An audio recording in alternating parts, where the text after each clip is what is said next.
Alright, so this is all the equipment you'll be using to make your cold process soap. Over here you have your wooden spoons. You don't need 2 spoons. I prefer to work with 2 spoons because I find that it makes my process easier, but you can do it with 1 spoon. If you only have one, that's okay. You need your 2 bowls, one for mixing your lye water and one for your oils. I like working with glass bowls, that's just my preference, but you can use plastic bowls. So yeah, when you mix your lye water and your oils, you'll need to have them separated. So it's best that you have 2 bowls when you're doing that, and then you can mix them. And then your scale, which is extremely important. You need to make sure that you measure all of your ingredients, because if you have one ingredient off or you don't measure them properly, it can make or break your soap. I've had soaps where they're very lye heavy, and I've had soaps where they didn't have enough lye. So to avoid that, get yourself a scale. It's very, very important. It's also used for measuring out your fragrances too, and different colors or additives that you want to add in. It's best that you measure it because they can also throw off your soap. Your thermometer. I have my thermometer to measure the heat of the oils and the lye water. You don't want to mix your lye and your oils at a very high temperature. You want to make sure that they come down to the appropriate temperature, so when you mix them, they don't cause the soap to crack, because it can get very, very hot. When you pour it into the mold, when it's very, very hot, it can cause the soap to crack. So how I avoid that and constantly test that is with my thermometer right here. So you just put it in, and then it will tell you your temperature, and it'll show your temperature going up or down. And your blender. This is very, very helpful to have a blender, your stick blender. I've heard people say that they've mixed their lye and their oil solution together with just a spoon, and it took them a half an hour to an hour. I don't know about you, but I don't have that type of time. So having a stick blender speeds that up for you. It speeds up the saponification process. So I would say invest in one of these. It will make your life so much easier. And your safety goggles and your gloves. You're working with some very, very dangerous chemicals here. It's the lye will burn your skin if it gets on your skin, and being that you're doing so much with your hands, that could very well happen. So it's recommended that you have gloves when you're mixing your lye water and you're mixing just the whole process. You need your gloves, because if this gets on your skin, it will burn your skin to the touch. In the case, or in the event that that does happen, you can wash it immediately off of your skin. I've heard some people use vinegar to neutralize it, but I've had it happen to me before, and I just washed it with some water. I guess I got there fast enough, and I just washed it off with water, and it was okay. But it's a must to have your goggles and your gloves. Also, when you're using your safety goggles and your gloves, make sure that you have long sleeve. That helps a lot too, because when you're blending, it could splash up on you. So just make sure that you have a long sleeve along with your gloves and goggles. And lastly, your mold. This is my mold. This is the mold that I choose to work with. Being that it has a silicone inside, it's easy to pop out. Now, to make your life easier, I would say, and I would recommend one that is silicone, because it's easy to remove from the holder, which is it's wood, and it keeps the structure. That's the point of the wood. It keeps the structure of it when the silicone is in it. And when your soap is finished drying, when it gets to that point where it's solid and you can pop it up and it's ready to cut, it's easy to pop the soap out. You can just peel it back like that, and you can get the soap out. This makes your life easier. I'm saying that if you're gonna start making soap, just get things that will make your life easier. Don't go the hard way, because this is a process that requires a lot of attention, and it could turn out to be a lot of work if you don't have the right resources and the materials to do it. So whatever can make your life easier, I would say get it. So yeah, that's my silicone right there, and I love that one because it's just so easy to get in and get out. Well, that is what I use to do my cold process soap. So let's get started making soap. So the next step of this process is calculating the amount of ingredients in your soap. Now this step is very, very important because, like I said before, it could make or break your soap if you're off in any of the ingredients. The first thing you want to do, if you have a mold like I do, you want to pop this out of there so you can get a true measurement. And we want to get the weight, or the weight in ounces of the oils that you're going to be putting in. Once you have the ounces, the oils ounces, then you could put it into your soap calculator, and it will give you the rest of the ingredients that you should put in there and how much you should be putting in there. So for this, you want to measure your length, your height, and the width. I went ahead and did that for my mold already, and for my length I got 10 1/4, width I got 3 inches, and for my height I got 3.125. Once you have all of those, then you times them together. And for my calculation I got 96.093 or 96.1, and then after you're gonna times that by 0.40. Times that by 0.40 basically converts it into ounces for you. And once you times those together, then I got 38.44, which means I know the amount of ounces for my oils now. So now with this calculation, I can go into I don't know if you guys heard of the soap calculator. It's a website which basically calculates all of your ingredients for you. Is very, very, very good, and it helps me a lot with my soaps and with the ingredients that I want to add in there. I will post a link to that soap calculator so you can put in your oils, and then it'll have other questions in there of how much fragrance you want to use. It talks about your super fats. It gives you information of the different oils that you're going to choose. It has over thousands of oils in there. It's very overwhelming, but just concentrate on the oils that you're using. Don't get overwhelmed by the amount of oils in there. All right, so with these calculations, I have already put it into my calculator and I'm ready to start making my soap. So let's get into it right now. All right, so we have poured out our water, the amount of water that we want to use. And for my mold and my recipe, it calls for 14.60 ounces. And for my oils in total, I'm using the coconut oil and olive oil. It's going to be 38.43. And then for my fragrance, or I don't use fragrance per se, I use essential oils, scented essential oils. So that would be 12.01 ounces. And here I have my scale. So I'm gonna measure out my oil now.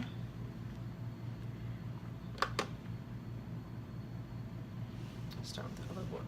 And to just a little more of my oils. I only use olive oil and coconut oil. I just feel like when you use these two, you're getting the best of both worlds.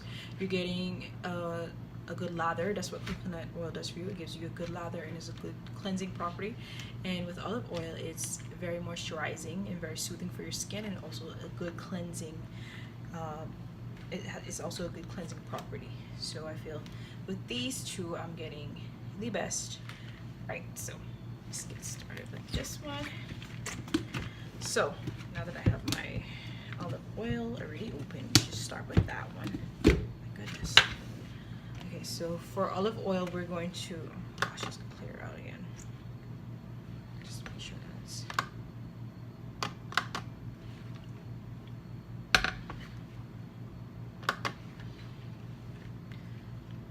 So for that oil, we're gonna have 26.90.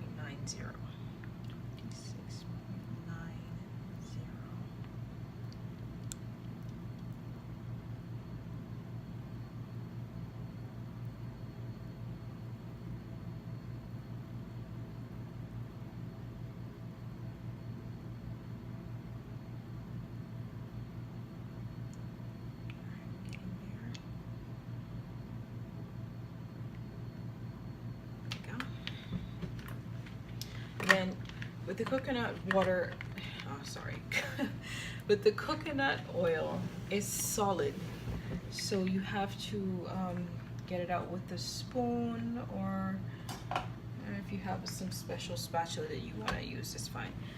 But I don't remove anything off of the scale. I just tear it out again or clear my scale, so now I can put in my coconut oil. And I'm just using a spoon. And we want 11.53 of coconut oil. Touching the laptop there.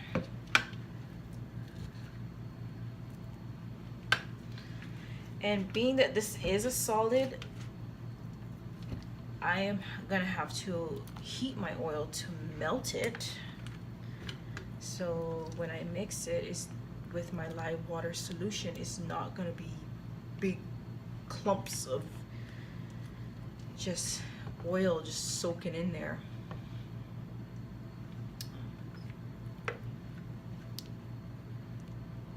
It will just make the process harder. All right, so yeah, that's get a little more in there. All right. So I am going to warm that up and be right back. Okay, we're back, and I have my oils. They're all melted now together. So I'm mixing them around. When I heated it up, I did it in the microwave, and I did it for approximately 40 seconds. I just want to give you guys like a detailed way of how to make this soap, because I know some people they will cut off their cameras and then they'll go do something to the soap, but they won't tell you the details that happened in between. So I'm trying to give you guys the details, all the details as I go, even when I shut my camera off and heat up oils. Okay, so now that we have that melted, we can just put that to the side, and we're gonna now mix our lye solution. So now, as you can see, I have on my gloves and I have on long sleeves. It's just an old jacket that I have. This is the process, the part of the process that you really want to have your protective gear on. I have on my goggles also, so just make sure you have on all your protective gear. All right, so let's tear that out first.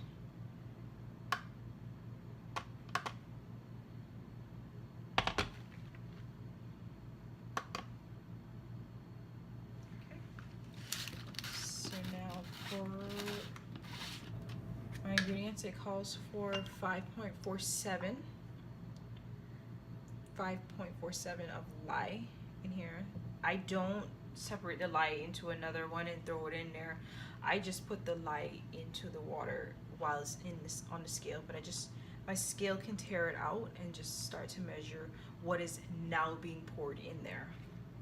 Now, when you're mixing these two together, you want to put lye into water. You never put water into lye, because when you do that, it causes like a reaction.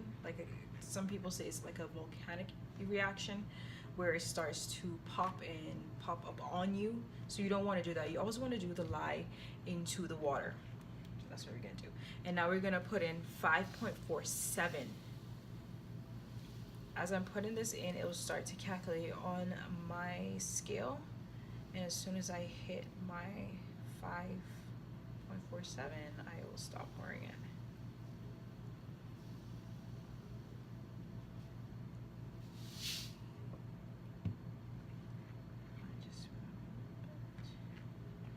Okay, now you can start to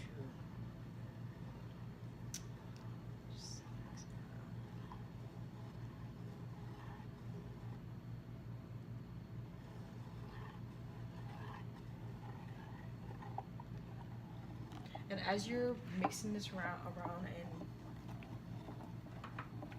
and just, you want to make sure that you're getting all the little grains on the bottom, because as you first put it in there and you start stirring, you find that it'll be sticking a little bit to the bottom. So you just keep stirring, and then you get it all up, and it'll start to dissolve in the water. I don't know if you guys can see this, but there's a little bit of fumes coming off of it. It gets really, really hot. This is when I usually like get my, just to measure, get my thermometer to measure the heat in there.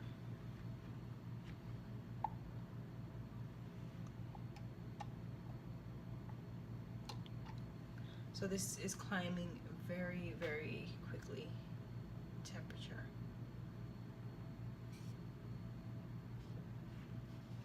Right now I'm at 93. So this could go up to 147 degrees I got. That was like the highest for me. So basically I wait until it is below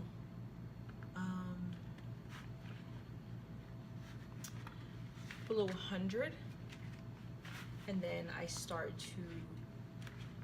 the process of adding my lye water solution to my oils. So once this has cooled down, I will come back and add it to my oils. All right, stay tuned. All right, I am back. My lye solution and my oils have cooled down.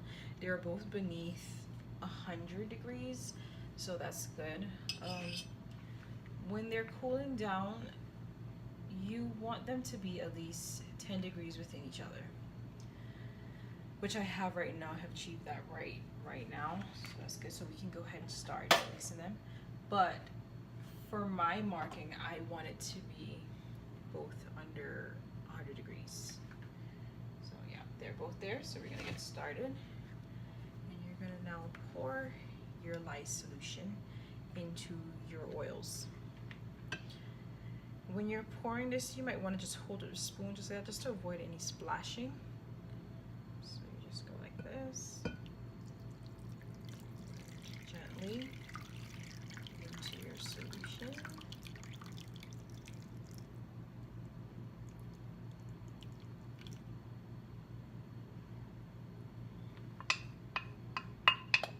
You might just have a little left in there, so you just go ahead and scrape as much of it as you can.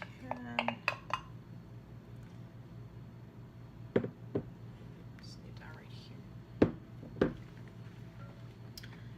So as you can see, when I poured that in, it starts to turn into like a milky type of color, which is fine. That's just the lye reacting with the oils. So now for the fun part, blending it. So like I was saying, if you don't have a blender, you would just have to keep mixing this by hand for half an hour to an hour. Yeah, that's not gonna happen. So we're just gonna use our stick blender here to achieve that. Now the stick blender is a little noisy. Well, it is noisy. So at this point of the video, I might just speed it up and take out the sounds so you can just achieve that saponification even faster. So don't be alarmed if you see it speeds up a little bit. That's just me trying to get to the point very quickly and without so much noise. All right, here we go.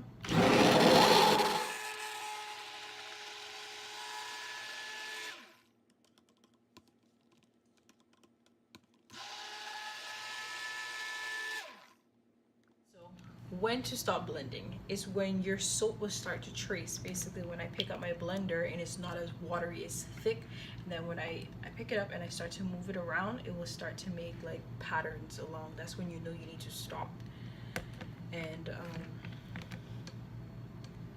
start to add your fragrances or whatever fats, extra fats that you want to add.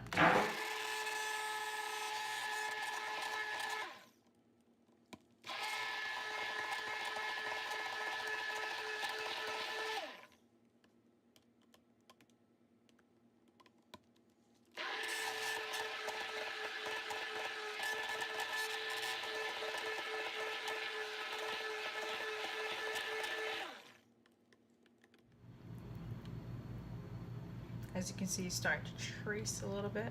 I'm just gonna blend it for like probably like 5 more minutes. Just see where it's at. You just make sure when you're blending that you're stopping periodically to check it, because you can do it to the point where it's so thick, and then at that point you have to work very, very fast. That means it's getting so thick that how would you get it into your mold? So you have to make sure that you work fast enough where you could, if you get to that point where it's so thick, to get it into your mold. I also find that sometimes just walking away from it and leaving it, it causes it to get thick. But this is just a quicker process.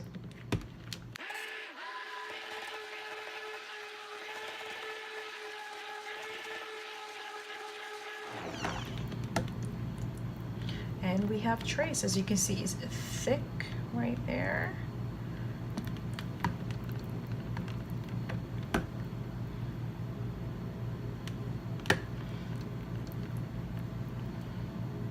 Starting to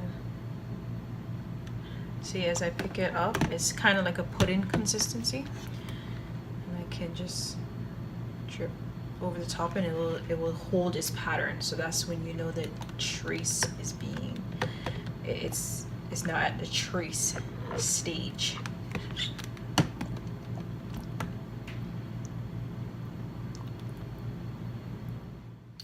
I didn't show this in the beginning of the video, but this is another tool that I like to use. It's a, I guess you would call it a cake spatula or something along the lines of that, which is very, very helpful. When you're pouring it, it gets off everything on the side. So I have my fragrance essential oil that I want to add, and I'm going to just, it's 5 ounces. Just add that there. It smells really, really good. It's an orange essential oil. So you just mix that in with that.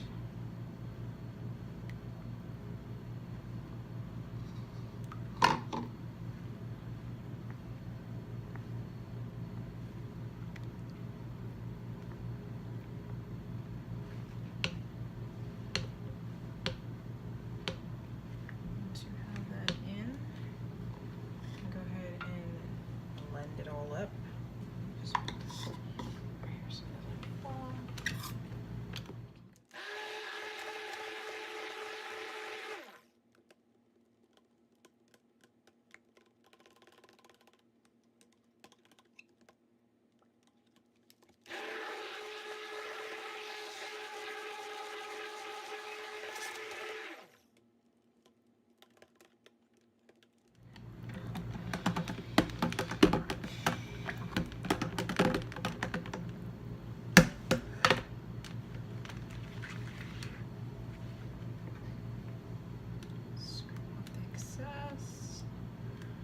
I just want to get a really good mix of this without making it too thick too soon.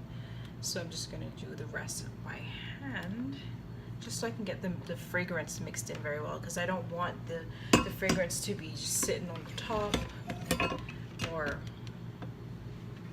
just have like pockets of fragrances in there. I just want it mixed in all over so you can have a nice even scent bar. As you can see, it's all mixed in now. You can achieve good trace. So you can do your little designs on the top. So now we're ready to pour into our mold, which I have right next to me.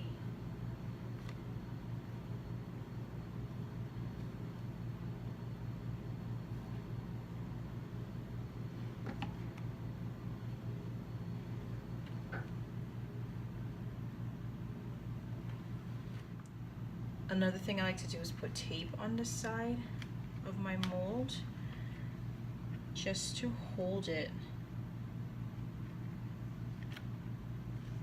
in place inside the wooden frame, because I find sometimes when I pour my soap, it pulls it right here, pulls it in, and then you get like a kind of concave soap. So to avoid that, I just put 2 little strips of tape on the side so I can just hold it onto the mold frame. And you are good to go.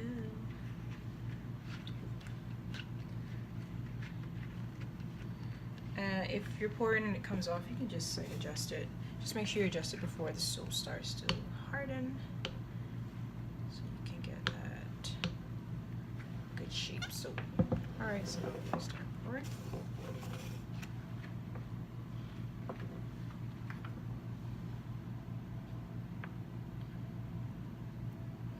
And you can do it by layer. I like doing it by layers because I can stop and just check my soap like this. I do a little shimmy just so I can keep the air bubbles out, because sometimes you'll find that when you take your soap out after it's done drying and it's hardened, that it'll have little pockets of soap, little pockets of air in there, which is not, I guess you can call it soap air.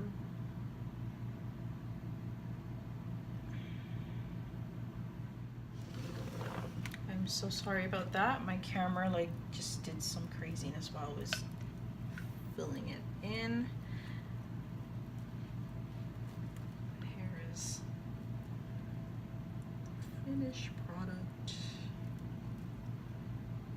The soap. Yes, spatula is like such a dream because it just gets everything out of there for you. Build your mold. If you do have some left over, because in some cases you might, your calculation may be off a little, or your you might have added the fragrance, which are too much fragrance. Some people just add more fragrance, which is fine. Fragrance is great. You get a good, nice smelling soap, but you know, it might make it more. So you might have like a little overflow. You can just put it in another mold, or you can just make some soaps for yourself. There's nothing wrong with that. Which I had a little left over, so I just popped it in one of my molds, which I'll just use it for my soap, my own soaps, or you can use it for samples. So here is my soap. Okay, so right now I can just do a little design on top, nothing special. Just wait. So tomorrow now, well, wait 24 hours before you try to pop your mold, your soap out of the mold. In some cases you may find that it might be just a little bit sticky or not hard enough, so leave it for a little more than 24 hours to get solid. So that is the process of doing the cold process soap. I'll wait 24 hours and I'll mold it, and then I can cut it for you, which I will record that all for you. I'm trying to do it from front to end for you guys and trying to be as detailed as possible. So just gonna wait tomorrow and we'll be back to do the cutting of the soap. Alright, it has been 24 hours and it's now time for us to pop our soap out of our mold. On the side here I have my cutter. Basically holds the soap inside, and then it has a different slots, and you can cut it. It just helps you to have an accurate cut when you're cutting your soap. My cutter came with my set came with 2 cutters, and it was just one with like a little pattern and one with the straight one. I usually use the one with the pattern because I guess it just gives the soap some character. All right, so let's pop it out. See how this looks.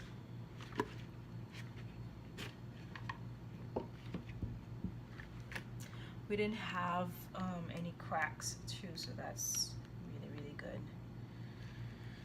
Thank God. Alright, just take it out.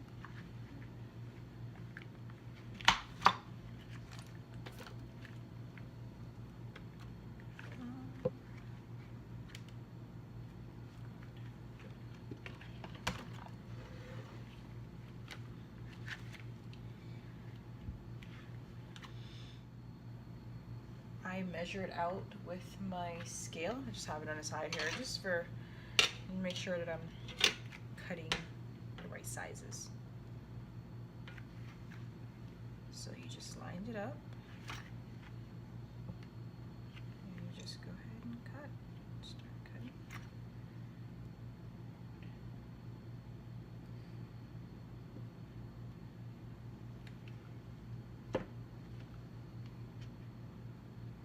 That is nice and smooth. That's also how you can tell that the soap has come out okay. When you cut it, it's just nice, a nice and smooth cut. I've had cases where my soap was lye heavy, that it would just crack. It would just crack right as I cut it. It just started to flake.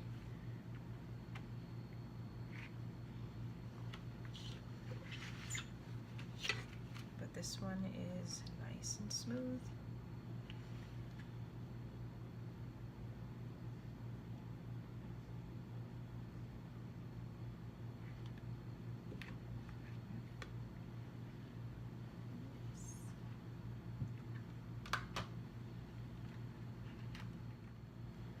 So as I'm cutting my soap, I'm gonna give you guys some tips on what to watch out for. Once again, go over the safety. As you can see, I have all my gloves still, even when I'm cutting, because I mean, the soap is still, it has lye in it. It hasn't cured yet. So I just, to be on the safe side, I wear my gloves even when I'm cutting.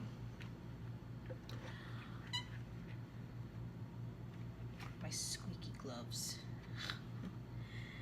About the curing process. For cold processed soaps, it takes approximately 4 to 6 weeks.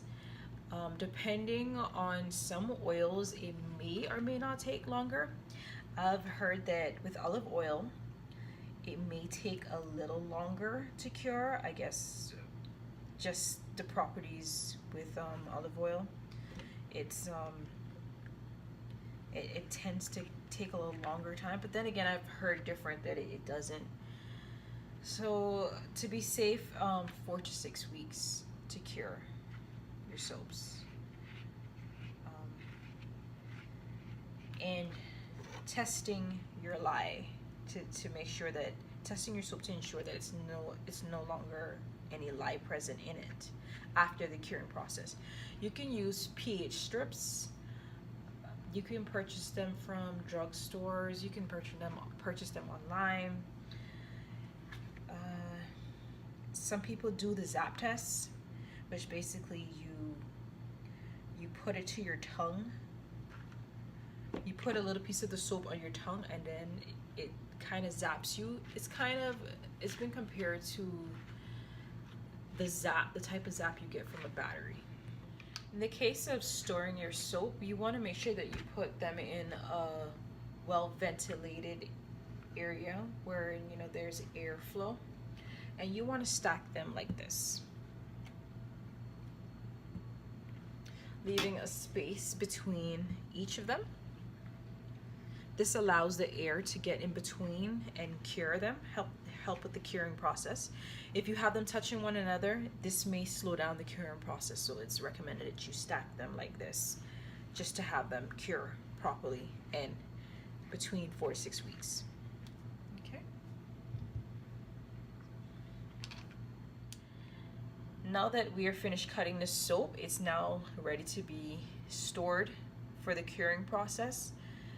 After 4 to 6 weeks, if you test a pH or the zap test and it's still zapping you, or the pH is saying that it's still high with sodium hydroxide or lye, then this is a batch that you may have to throw away.